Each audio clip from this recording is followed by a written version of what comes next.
Hi everyone, Cowboy Rose here, and I'm sorry that I've been a little absent lately. I've had a few things going on. One of them obviously being work, because I am working basically right up until the time that I leave for my hike. And the other thing being I got sick over the last couple of weeks. I don't think it was COVID, I think it was just a really bad cold because I just had COVID back in January, so I was hoping not to repeat myself over again. And then the other thing is I have been studying like a mad woman to try and pass my critical care RN certification, which I am happy to report I finally passed today. So that means hopefully there will be some hiking in the future, because I basically told myself I was not allowed to hike until I had finished my studying and passed that exam, because I was trying to stay as focused as possible. So now that that is over, I'm hoping to bring you guys some more videos before I leave for my trip. So the video I prepared for you guys today is kind of a little bit more geared towards my non-hiking audience, try and help teach you some of the terms that you'll hear me and other people using as they hike the trail. So here we go. Okay, so the first term I'm going to teach you guys is the Appalachian Trail. The Appalachian Trail, in case you did not know by now, is a very long walking trail that runs from, as my lovely artwork points out, Springer Mountain in Georgia through 14 states, all the way up to, and it's out of the frame, Mount Katahdin in Maine. This trail varies in length year to year, but this year it's 2,198.4 miles. So that being said, the halfway point of the trail also changes with the changing mileage. So the emotional halfway point of the trail is considered Harper's Ferry, West Virginia. That's where the ATC headquarters is, and that's where a lot of people choose to end their hikes or start their hikes or flip-flop their hike, is at Harper's Ferry, West Virginia. But the actual halfway point of the trail, I have been told there's this very interesting section in Pennsylvania where there are all of these markers along the trail that are from halfway points of Appalachian trails in past years. Because the trail changes ever so slightly year to year, this year's halfway point is located in Pennsylvania again at like Dead Women's Hollow Road, according to the AWOL guide, and that's mile 1097.6. So it is past Harper's Ferry, West Virginia, obviously, but the emotional halfway point is in Harper's Ferry. So you guys have heard me talk about doing a NoBo hike. It is a northbound hike that starts at Springer Mountain in Georgia and ends at Mount Katahdin in Maine. NoBo hikers start anywhere from literally January 1st all the way to the end of the year. The only problem with starting a NoBo hike at other points in the year that are not sometime between January and at the latest April or even May if you're a very fast hiker, is that Mount Katahdin in Maine closes in October for snow and poor weather because it is a very dangerous mountain. So that closing date is usually sometime in the first couple of weeks of October. It may close sooner though, depending on what kind of weather they're anticipating for the season. So if you start a NoBo hike anytime past May, you run the risk of having to turn it into a flip-flop, which is another type of through hike you can do. A flip-flop is you can start at the southern terminus and head north, hike as far north as you want, or a lot of people choose to hike to Harper's Ferry and then flip up to Maine to Mount Katahdin and work their way southbound again to get back to wherever that was they left the trail off in the first place. Some people choose to flip-flop starting at Mount Katahdin and going to a certain point midway in the trail, starting at Springer, come back up. You can also start at Harper's Ferry, go north, then return to Harper's Ferry and go south. It really just depends. It's kind of any combination of halving the trail and hiking one direction and the other direction in order to finish your through hike, basically before Mount Katahdin closes in October. Another option is to do a southbound hike where you start by summiting Mount Katahdin and getting all of those really hard miles out of the way in Maine and New Hampshire before you head south. Southbound hikers tend to start later in the year, primarily to avoid mudding season in the springtime after all the snow melts and literally turns the trails into mud. If you would like to see how that looks, you can watch the videos from my very short section on the long trail, because that should tell you everything you need to know about how New England looks in the springtime. And also, a lot of times when people start southbound, if you start in the summer, you know, you'll end in the fall or even potentially in the winter, depending on how late in the season you start your hike. Like I said, you can also do a flip-flop by starting in the north and heading south, and then maybe starting in the south and heading north again. It just kind of depends, whatever you want to do.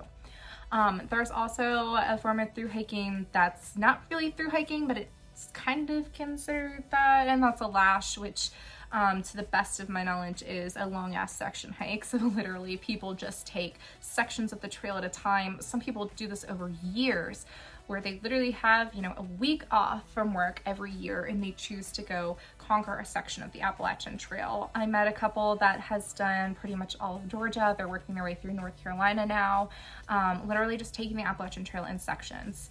And although it's not officially recognized as like a through hike to my knowledge, if you have section hiked the entire Appalachian Trail, I personally would like to say that is a huge lifetime accomplishment, and I would personally consider that a through hike for sure. Okay, so different types of hikes that you can do on the Appalachian Trail. You can do what I'm going to attempt to do starting in March of this year, and that is a through hike. A through hike is basically hiking every mile of the Appalachian Trail, or at bare minimum 2,000 miles of it, because that is what the ATC recognizes is a 2,000 mile accomplishment, even though the trail is technically almost 2,200 miles, in like a 365-day period. You can choose to through hike the Appalachian Trail, where you're trying to hike at least 2,000 miles or the entire thing. Or you can choose to section hike it, which we talked about when I was telling you about a LASH. In other words, you bite off sections of the trail and you hike those over a period of time. For example, I have done the section between Mount Rogers headquarters in Virginia and the town of Damascus, Virginia, southbound as a section twice, and it was super fun both times I did it. And I can't wait to hit that section northbound and see the trail from the opposite direction, because it was such a great section of trail. There's also a day hike, which is literally anybody that gets their butts off the couch out into the wilderness to do any kind of hiking whatsoever for just a day, and they head back home to their house that night, sleep in their own bed, get a shower, eat some junk food, and literally call it a day. I would just like to say, guys, if you day hike or section hike, that's awesome, and you guys should keep that up, because not everybody has time for a through hike. And honestly, before this year, I hadn't really, or before I guess late last year, I hadn't even imagined that I would be able to do a through hike, because it's a huge commitment of time and energy, emotional and physical, as well as a big financial commitment. So there's some people more so than others. So if all you can do is section or day, go do it. Get outside, be awesome, enjoy the views, enjoy the hiking. Okay, so what is a trail name? You guys have heard me talk about my trail name before in the video, how I got my trail name. And my trail name is Cobweb Rose. I was gifted my trail name by my mentor, Christus Cowboy, who I believe came up with his own trail name. And the original trail name I got was actually just Cobweb, and I said, that's not pretty enough. It's got to be something else, and I was gifted the Rose part as well. So a trail name is something that's like, it's like an alter ego. It's like your superhero name, but on trail. It's a way to kind of fully embrace trail life, and being like in a home away from home, in kind of a reality that's not going to work every day and going home and turning a paycheck. You know, it's literally just hiking for days on end. So you can be gifted your trail name like I was. That can turn risky, but you know, you could also come up with your own trail name. Some people literally start the trail and they're like, this is what I'm gonna go by, this is what I want to be called, and so be it. And some people just choose to use their real names. Any of the things is cool. I came up with a trail name for one of the guys in our group. I named him Got Water, like the old Got Milk slogan, because every time we came across a water source, he was like, you guys need water? Do we need to get water? Are you guys good? Like, are we doing okay on water? So I named him Got Water because I thought it was funny, and he accepted the trail name. So what is a white blaze? If you guys watched my facts video, you have heard me explain white blazes before. I'm gonna use stickers in my demonstration again because Stickers has this lovely white blaze sticker on her. And this is roughly the size and shape of the blaze that you would see out in the woods, minus the Appalachian Trail symbol in the middle. So these blazes can come as singles, they can come in pairs. You know, you can see them side by side like this. You can see them one on top of the other. You can see a single one up on a tree. Basically, they denote where the trail goes. So if you see a single blaze, then you just keep following the trail until you see the next blaze and you go on from there. If you see blazes kind of folded over themselves or stacked on top of each other, it means there's a sharp turn in the trail coming, and just be on the lookout so you don't keep walking straight past those blazes and end up going the wrong direction. White blazes are from here to the sign in Maine, or from Maine to the top of Springer in Georgia, depending on which direction you go. There's even a canoe that goes across the Kennebec River in Maine that has a white blaze painted on the bottom as an official part of the Appalachian Trail. So there's different types of hiking based on blazing, but you'll hear referred to in hiking. The original obviously is white blazing, in other words, following all of the white blazes so that you cover every mile of the trail. Some people are purist white blazers. They have to cover every inch of the Appalachian Trail, or they personally do not consider it a through hike. Some people are more lenient than that. Like I said, the ATC recognizes a 2,000-mile hike as a through. So it just depends person to person what your conscience will let you consider a through hike. And it's on the honor system, so who's gonna tell you wrong? There's also something called blue blazing, where you follow a blue blazed trail. Blue blazed trails tend to be alternatives to going up and over high mountains, or they can lead down to shelters and water sources. So obviously you have to do some blue blazing if you're hiking, simply to get down to water sources and shelters. But if you don't want to be considered a blue blazer, then you skip the blue blazes that go around obstacles and take the white blaze trail instead. Like I said, 2,000 miles is a recognized through hike, so people can do what they're gonna do. There's also something I've heard of called platinum blazing, which to the best of my knowledge is you're pretty much staying in town every night. You're staying in a hotel or a hostel or someplace where you're just not sleeping out in the woods. You're spending a little bit more money, but you're getting you're getting to live in luxury for a little bit.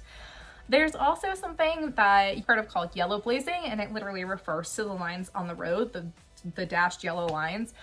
So if you're using a vehicle to go around a section of the trail and not actually hiking it on trail, then you're considered yellow blazing. Something else to be on the lookout for when you're on trail is if you don't see a blaze, you might see a cairn instead. A cairn is literally a pile of rocks that's been intentionally placed there to act as your blaze to guide you across areas that either don't have any trees or areas where it's open, exposed rock where you wouldn't be able to see the blaze if it was painted on the rock. Cairns will help you guide the way. You tend to see them a lot more in the northeast than you do necessarily in the south. And if you watch my long trail video, I'm pretty sure I have some images of cairns on there. But there's just literally an alternate way to be able to follow the trail where you need to go. The next trail term we're gonna cover is called a zero, or a Nero. So what is a zero? A zero is basically when you're taking a day that you're not doing any hiking at all. A lot of times people pair these with town stops, like Damascus, Virginia is a pretty hot place to take a zero because there's a lot to do there, and there's this really cool hiker party in May called Trail Days, where a bunch of vendors show up, past through hikers, current through hikers, trail angels, music, festivities. I mean, who wouldn't want to take a zero there? But you can also do a zero on trail. Stay in a shelter or stay in your tent for an entire day and not hike. A lot of times people will do this when it's like, the 6th day of rain in a row, or it's freezing cold, or there's really bad weather predicted and there's no way you're gonna make it to the next shelter alive. Or you got hurt, or you got Nero, or in my case, I'll probably end up having to take a zero at some point for migraines. It just depends. You're just not hiking any miles. A Nero, on the other hand, you're hiking some miles. Usually it's less than 10 from what I've read and heard people talk about. But a lot of times people be like, oh, this town is, 26 miles away and we only want to hike 20 miles. But we want to go into the town because there's an AYCE, all you can eat buffet down there. So then they hike 6 miles to get into town the next day and end up not hiking the rest of the day and staying in town overnight. So that's considered a nearly 0 mile day. So if you guys watched my facts video about how not to get lost on the Appalachian Trail, you know that we use topo maps and elevation profiles to help us decide where we're going, what the mileage looks like, where town is, where water sources are. So one of the things that a lot of people like to use to do that with is the Far Out app. I'm filming on my phone right now, so I can't actually show you what the app looks like, but it's an app on your phone. It used to be called Guthook, and what it has is the Appalachian Trail, you have to purchase the map, so it is a paid like guidebook basically, but it shows you where the nearest shelters are, it shows you where the nearest road crossings are, the nearest towns, the water sources, it shows you the elevation. And by the way, if the app ever shows you an elevation that looks like this and the other side of the mountain looks like this, believe it, because I found out in Vermont that it means what it says. When they go straight up and straight down, you will be using all 4 extremities to climb up and down the trail. But the benefit of having the Far Out app, as opposed to a paper copy of a guide, whether it's from the ATC or the AWOL guide, which we'll go over in a minute, is that people comment in real time. So in the summertime, when water sources start drying up, it's particularly helpful to find out where you are and are not going to be able to fill up your water bottles. Another option to use is the Appalachian Trail Guide. This is affectionately called the AWOL Guide because it was written by a thru hiker named David AWOL Miller. And this offers the same sort of thing that the Far Out app offers. It gives you elevation profiles. It shows you where towns are, tells you how far between shelters, which ones have reliable water sources, who has bare cables, who has privies, hostels that have charging stations. It shows you waypoints where you'll be able to get good pictures.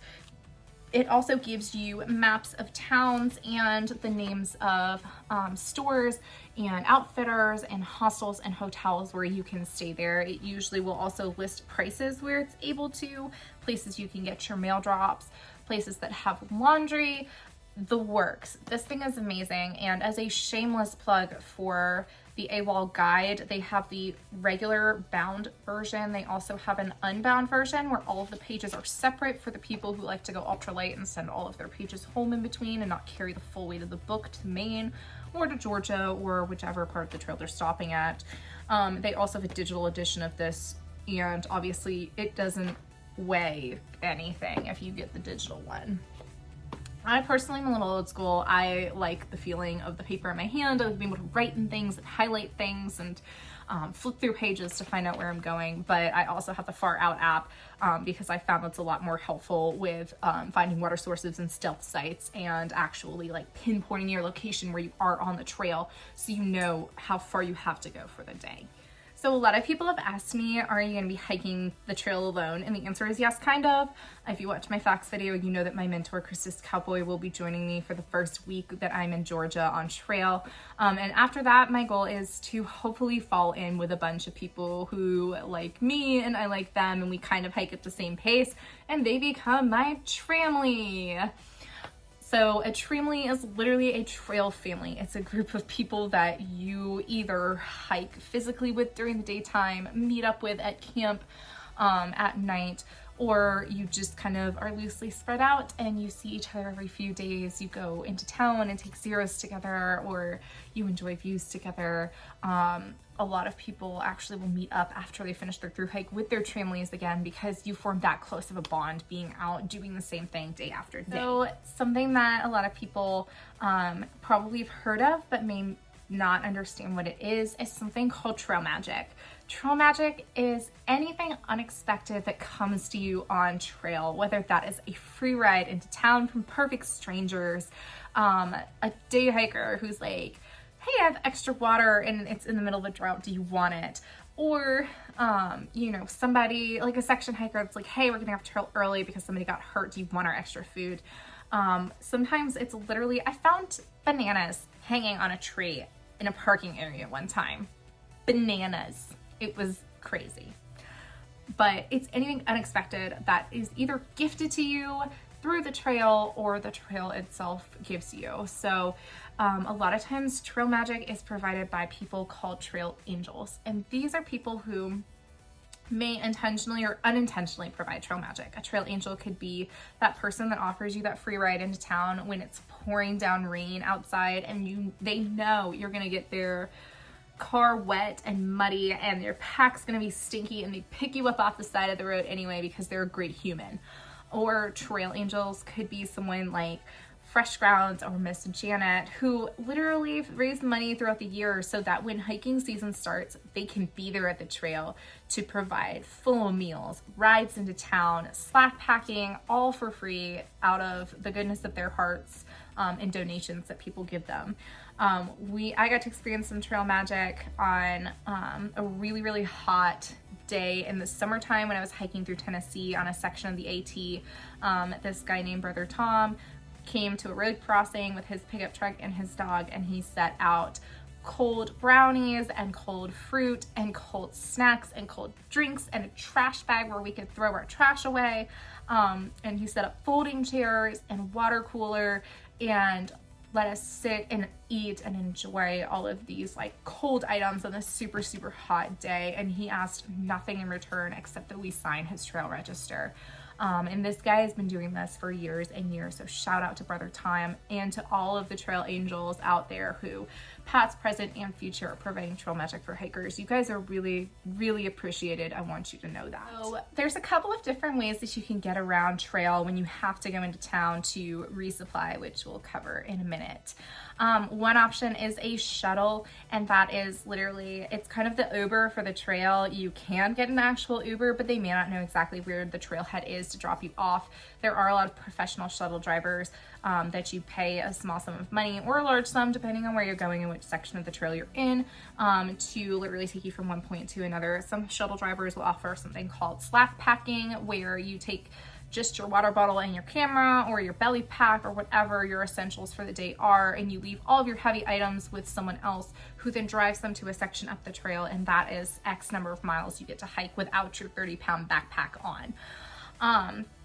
So shuttles are one way to get around the trail, whether it's in town, out of town, to the trailhead, from the trailhead, to grocery stores, to a hostel, etc. Another option is to hitch or hitchhike. You stick out your thumb and you hope somebody picks you up. Isn't that scary? Yeah, it probably should be scary, but a lot of times people that live near the Appalachian Trail actually they're on the lookout for hikers. You know, they know if they see a backpack and somebody's coming off the trail and you look like you've been there for a hot second, you're probably just hitching a ride into town. And thank you in advance to all the people that help hitch me into town when I hike the trail in March, starting in March. I've heard it's easier to get a hitch if you're a female or if you're with a female. I don't know why. Maybe people just think women are less threatening. I don't know. I'm cool with that either way, as long as it results in a ride to town for me and my Tramily. What is a resupply? So a lot of people ask, are you going to be in the woods for 6 months? Like, are you killing squirrels to eat them? Like, how do you carry all that food? Are you foraging? The answer is no.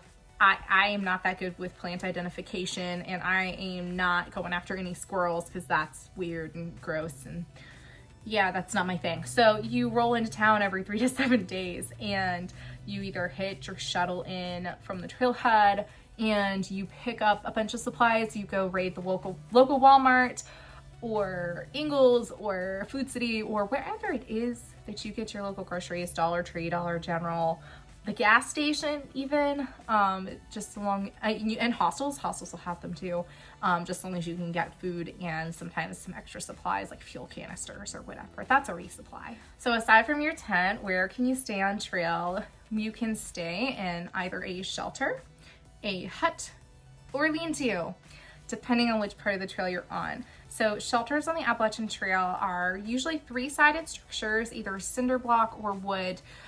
Some of them are even historic. They were built by the Civilian Conservation Corps. Some of them are built by Boy Scout troops. Some of them are built by absolutely fantastic trail maintainers. It just kind of depends. But it's basically a 3-sided structure. Some of them are 4-sided, but not Usually. That's a very unusual occurrence on the AT. Some of them are 1 story, some of them are 2 stories, some of them have a little porch with a breakfast area on it. Sometimes it's just an overhang with a picnic table, but a lot of them have fire pits, a lot of them have privies. It's basically a place to stay. If the farther north you go, the weirder they get named. You have huts in the whites. The huts are actually super ritzy shelters because they are actual 4-sided structures with a staff of individuals who actually provide like entertainment and guiding for paying customers typically, but a lot of times huts will offer what is called work for stay for hikers. In other words, you do some menial tasks in exchange for staying for free on the floor and eating leftovers from dinner, which sounds like a pretty good plan to me. But you may also come across a lean-to. Those are typically referring more to the shelters that are in Maine.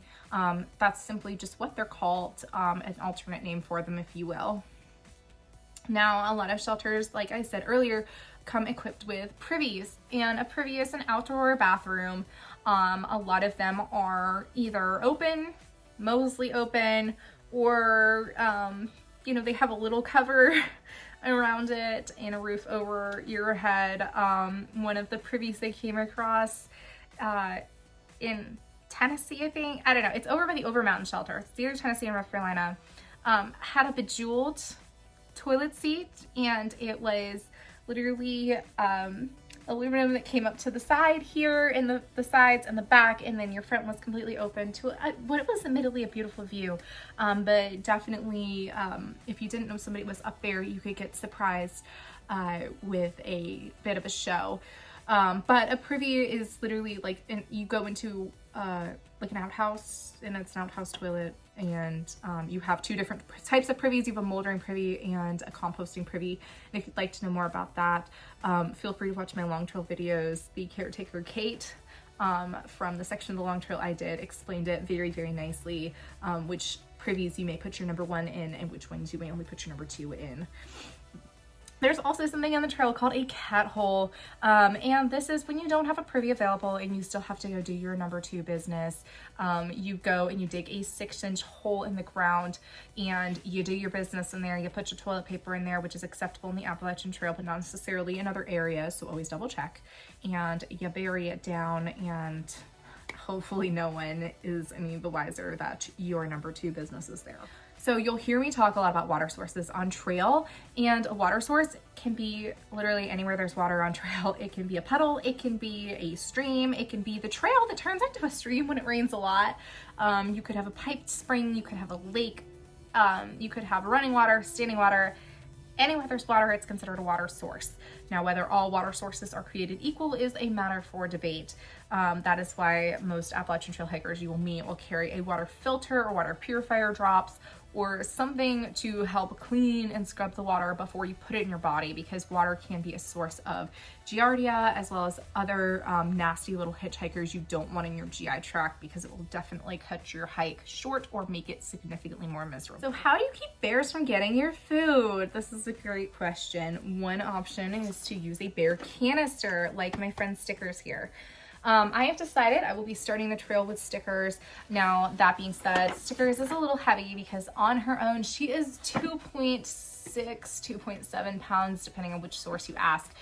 And that makes her a constant weight that is just heaviness in my pack, and I can't get rid of it. A lot of people prefer to take a bear bag instead.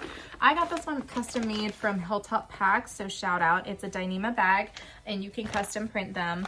And you put your food down inside of the bag. And obviously the only weight you're left with when you're done eating your food supply is the weight of the bag, which is significantly less than the weight of a bear canister. And you literally hang your bag off a tree every night. There's a couple of different ways you can do this. Both of which involve you using a little sack or MacGyver it, like my mentor does, and some line to hang your bag off of a tree branch. You literally take your throw bag of rocks and throw it over a tree branch. Ideally, you want it to be like 6 feet from the tree and 6 feet or more off the ground, and like not 6 feet from the branch that it's hanging out. It's like some weird triangle thing.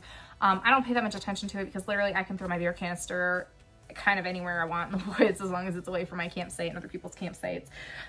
But you just hang your bear bag off of a tree, and theoretically a bear can't get it. Now that being said, people have horror stories all the time about their bear bags getting snatched even with proper bear hangs. And you have to be able to have a good solid branch to be able to hang it from. I remember one of the trips that we did in a section in Virginia, and we were in the woods surrounded by trees, but they were all dead trees and didn't have any limbs that we could really hang our bags off of that weren't going to snap or be to a point where a bear could literally just like climb out there and snag the bag off the tree. So we ended up hanging our bags off of like a downed tree that was like broken in half, and just like crossing our fingers and praying that they would still be there in the morning. Which they were. There's also something like, there's a traditional bear hang where you have to anchor one end. There's a PCT bear hang where you can leave your end hanging, but you have to do an extra knot in the middle to kind of keep it from slipping. There's bear cables in different sections of the trail where literally they hang solid cables between trees, and you grab a clip off of it and you clip your bag in and string it up the tree like it's a fire, like not a fire, a flagpole, and secure it to the other end, and then bears can't get to it that way. There's also bear boxes, which are ginormous, like heavy boxes, usually chained to a tree or chained to the ground with big locks on them that a bear can't take off, and you can put all of your stuff in there, and hopefully the bears and the critters will not get to it. So those are all things that you'll hear talked about when people get into camp, because it's usually the biggest single aggravation at the end of the day on trail is finding a place to hang your bear bag. So tent selection. There are 3 main types of tents regardless of what brand you use and what style you use. So there's a freestanding tent, which doesn't involve any stakes. Usually they're very, very lightweight tents, but you would not survive in a windstorm in them. There's a semi-freestanding tent, which is actually, if you watch my long trail video, that is the tent that I use in that. That's the tent that I have that almost got blown off the bald when we did the Chihuahua bald overnight, Riley and I together. And what it is it's a tent that you can literally pick it up and move it wherever you want without breaking it down, but you still have to have stakes and anchor it into the ground. But if I wanted to, like, I set that tent up in the shelters with no issue if there's nobody in the shelter. The other option is a tent that I recently got that I'm planning to take on the AT, which is a non-freestanding tent. It's a trekking pole tent, so you use your trekking poles to set the tent up, and it requires the use of stakes. And if I happen to set my tent up in the wrong place, under a Widowmaker on a hill, or just like in a bog or someplace where I have to move the tent, I would have to completely break down the tent and reset it up again in its new location. So it makes it a little bit less portable, but typically those are going to be your lightest weight tents. You'll also hear people talk about tarps, where it's literally a tarp that you hang between some trees, and it doesn't cover you on really any of the sides. Like, the wind can still blow through at least 2 of the sides, and they'll bring a ground cloth and like roll up like a burrito down there. More power to you if you tarp instead of tent. I personally am not comfortable doing that, but a lot of people are, and it's a very lightweight option. Some people even use ponchos that double as like a tarp tent, and then you'll hear people hammocking, which is obviously you string a hammock up, and a lot of the hammocks come with nice canopies and everything like that now, so you don't get wet from the top. You may also hear people who don't use a tarp or a tent at all. They just use a bivy sack, which is kind of like a big sleeping bag that you put your sleeping bag in, and kind of covers you a little bit more, and it's also a very lightweight option. So those are just kind of the different tenting options you can use when you're out on the trip. So one of hikers' favorite things to talk about when they're prepping for their trip is their base weight. So when I do my packing the pack for the Appalachian Trail within the next few weeks, and you guys see all of the crap I'm bringing with me to Maine, or at least partially there, depending on what I decide to send home, you'll hear me talk about base weight. So base weight is literally the weight of your pack in your gear without consumable items. Like, water is the primary one, and then food is your secondary one. Some people consider things like colloquially cash as, you know, a consumable item, or toilet paper, or what have you, but primarily it's considered the weight of your pack without your food and without your water in it. So you might have a 20-pound base weight, but then once you put a 5-day food supply in there, because that's how far, you know, you have to go between resupply points, you know, that might add 10 or 11 pounds to your bag. So now you're looking at a 30-pound bag weight, but it's not considered your base weight, because once you consume that food, you're gonna be back to a 20-pound pack again. All right, so this is the point in the video where I kind of throw around just some hiker lingo for you guys, some phrases and just like slang you'll hear me talking on the trail or other people talking on the trail. One of which is the phrase, hike your own hike. Basically what that means is, you can through, you can section, you can day, you can blue blaze, yellow blaze, like purest white blaze. You can, you know, Aquablaze, which is one I forgot to cover, where you take a waterway around, like parallels the trail and you're not hiking the miles of the trail. Like, you do you, because the through hike is a transformative, a lot of people describe it as a spiritual experience, and it is one of the biggest events of your life. So do it the way you want to do it. Hike your own hike. Just because somebody else hiked with a 10-pound base weight doesn't mean you have to do that. Just because somebody else platinum blazed doesn't mean you have to do that. Just because somebody else wanted to ford and you wanted to aquablaze or take the official AT route around something does not mean that you have to hike the same hike as someone else. This is your experience. This is your hike. Do it the way you want to make the memories you want with the people you want. That's what hike your own hike means. You'll also hear terms like colloquial 10 by 10, 4-stage challenge, like half gallon challenge. You'll hear a lot of different like phrases thrown around. A 10 by 10 is like 10 miles by 10 a.m. all you know, usually to get to, and all you can eat breakfast. You know, the half gallon challenge is something that it's an AT tradition that you eat a half gallon of ice cream when you get to Pine Grove Furnace, Pennsylvania, to celebrate your halfway to Maine point. You know, you might hear a term like PUD, pointless ups and downs. There's a lot of those in the Appalachian Trail. You hike up a mountain, hike down the other side. You hike halfway up the mountain and then go around partially and then come back and hike the other part of the mountain to the top on the other side. Like, there's a lot of just like, why did they do it this way? We don't know, but that's how the trail maintainers made the AT sort of sections. You'll hear the Virginia roller coaster. That's a section of Virginia that's literally called the roller coaster and has a sign that welcomes you to it, where it is all ups and downs and ups and downs and ups and downs. So you feel like you're riding a roller coaster when you hike. You'll hear about the Virginia Blues, which Virginia has over 500 miles of the Appalachian Trail contained in it. So it's the longest consecutive state of hiking.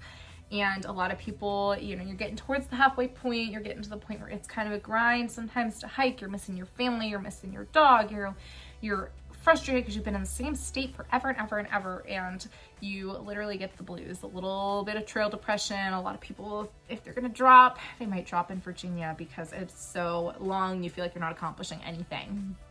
I have a lot of friends and family in Virginia, so I'm hoping to ward off the Virginia blues. You'll also hear people say terms like the Shennies, referring to Shenandoah National Park. Incidentally, which is, I hear a lot of people wipe Aquablaze through the Shennies. But, you know, that refers to that. You'll hear the Whites, referring to the White Mountains in New Hampshire. You'll hear like a favorite phrase among thru hikers, embrace the suck, which was my motto when I was in Vermont, because literally and physically it kind of sucked. But I'm excited. I want to go back there again. You'll hear no pain, no rain, no Maine, because the AT is notorious for being very wet and having a lot of rain. And then obviously you can't hike 2,200 miles without wearing out your body. So you're going to have a little pain on your way to Maine. All right. So those are all the terms that I could think of to highlight about the Appalachian Trail. And if you guys have heard a phrase or heard like a word or like some jargon that you don't understand relating to the trail, feel free to comment it in the comment section below. And please like and subscribe to my videos. And if you guys are interested, I also started an Instagram page with the handle cobweb roads on the trail, just to be able to share with you a lot of the still pictures that I'm going to be taking while I'm out on my hike, because my first love is actually not vlogging, it is taking pictures, just like my dad.